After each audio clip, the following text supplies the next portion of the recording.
Hello friends, in this video you will learn how to delete Instagram account permanently. Okay, let's start to delete Instagram account. Open your account. Tap on profile icon. Tap on three dot menu. Tap on account center. Tap on personal details.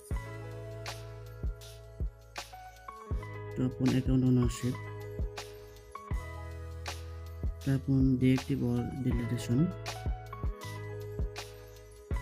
Choose your account.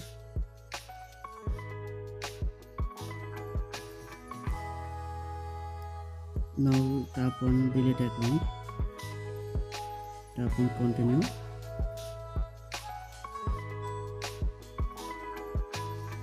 Now select any reason for delete your Instagram account.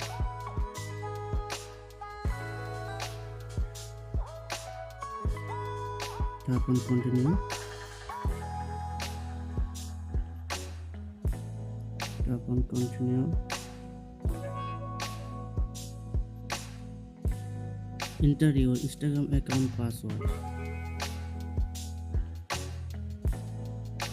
Tap on continue.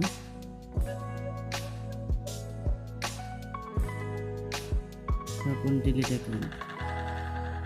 By doing this process, you can successfully delete your Instagram account. Thank you.